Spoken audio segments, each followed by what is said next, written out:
अस्सलाम वालेकुम।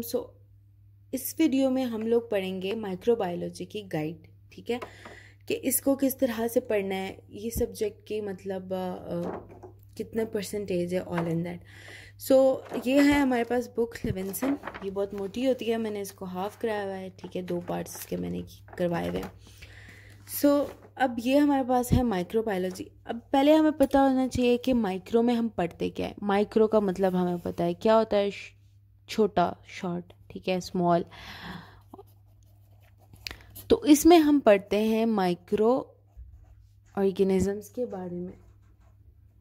ठीक है, माइक्रोबायोलॉजी में हम पढ़ते हैं बैक्टीरिया, वायरसेस, फंगस, पैरासाइट्स के बारे में कि यार ये हमारी ह्यूमन बॉडी को किस तरह से इफ़ेक्ट कर रहे हैं, कौन कौन सी बीमारियां कर रहे हैं, ऑल एंड दैट। ठीक है, इसमें हम ये पढ़ते हैं। इसके लिए जो बुक है वो ये एक बुक है, मेडिकल माइक्रोबायोलॉजी। ठीक है, अब इसमें हम क्या करते हैं। ठीक है, अब इसको पढ़ना किस तरह से है।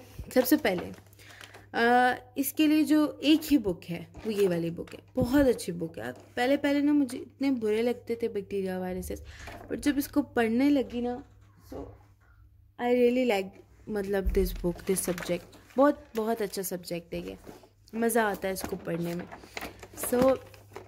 इसके जो पोर्शंस है, बेसिक बैक्टीरियोलॉजी, फिर हम क्लिनिकल बैक्टीरियोलॉजी, पहले हम पढ़ते हैं कि यार बैक्टीरिया क्या है, कैसे डिजीज़ करता है, ये सारा कुछ। उसके बाद फिर हम पढ़ते हैं कि कौन कौन से बैक्टीरिया है, ये सारा पढ़ते हैं।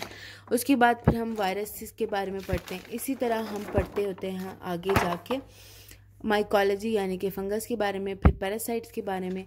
ये वाला हम नहीं पढ़ते क्योंकि ये हम पढ़ लेते हैं पहले ही, या फिर हम जो है जनरल पैथोलॉजी में ये हम पढ़ लेते हैं। उसके बाद फिर एक्टोपैरासाइट्स की ये भी हम नहीं पढ़ते होते, फिर ये वाले चैप्टर्स हम पढ़ लेते हैं।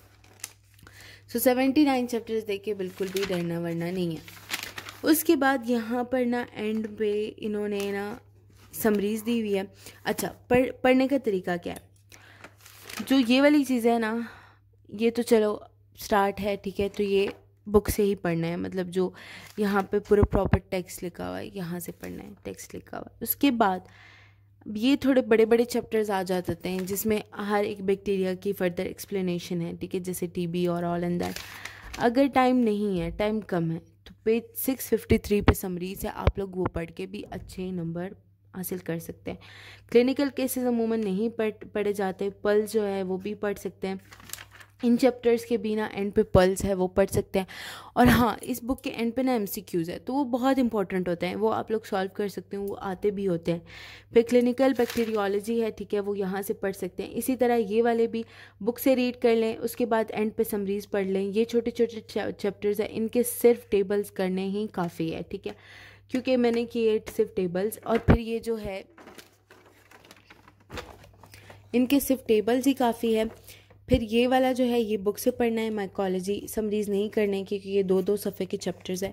पैरासाइटोलॉजी में ये जो 3 हैं ये तो बहुत इंपॉर्टेंट है, तो ये पूरा टेक्स्ट से पढ़ना है, समरीज नहीं पढ़नी। ठीक है, इसकी इसमें कोई मुश्किल बात नहीं है, सिंपल सी बातें हैं। ठीक है, जैसे ये है, मतलब ये सब्जेक्ट इसलिए अच्छा लगता है मुझे कि आप लोग इसको पढ़ते हैं ना तो ये याद रह जाता है। इसी तरह वही पार्ट के आप लोग इंपॉर्टेंट चीज़ें डिफरेंट हाइलाइटर से कर लो, एंड पे ये जो है जो इंपॉर्टेंट बातें हैं वो इस तरह करके लिख दो, और फिर ये सब साथ में एमसीक्यू सॉल्व कर लो। उसके बाद ये इसके फ्लो चार्ट्स बना लो इसके टेबल के, अगर नहीं समझ आ रही इस चैप्टर में सिर्फ ये करना है। तो जो बेसिक है ना उसमें अगर सिर्फ टेबल और फ्लो चार्ट्स भी करें तो भी बहुत अच्छे नंबर्स आ सकते हैं। ठीक है, ये वाला बहुत इंपॉर्टेंट चैप्टर है, स्टेरिलाइजेशन डिसइंफेक्शन वाला। तो अगर आप लोगों को वीडियो चाहिए ना कि कौन से चैप्टर में से कौन सी सब्जेक्ट में से कौन सा चैप्टर इंपॉर्टेंट है, तो मैं आप लोगों को उस पर भी वीडियो बना दूंगी।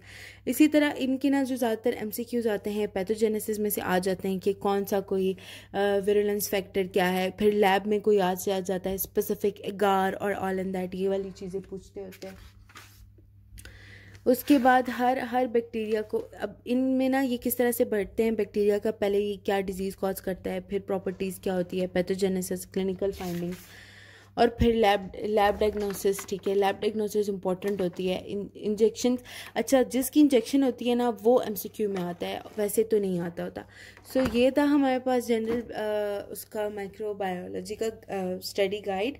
अगर किसी को कोई भी क्वेश्चन है तो आप लोग मुझे कमेंट सेक्शन में पूछ सकते हो। अगर वीडियो क्लियर नहीं है सो मैं आप लोग को कोई और वीडियो बना दूंगी, फर्दर डिटेल चाहिए अगर इस सब्जेक्ट के लिए, बट ये आसान है, ये हो जाता है, ठीक है। और आई होप आप लोगों को ये वीडियो अच्छी लगी हो। कोई भी क्वेश्चन हो तो आप लोग मुझसे पूछ सकते हैं। वीडियो अच्छी लगी हो तो लाइक करें, कमेंट करें, सब्सक्राइब करें। Thank you so much.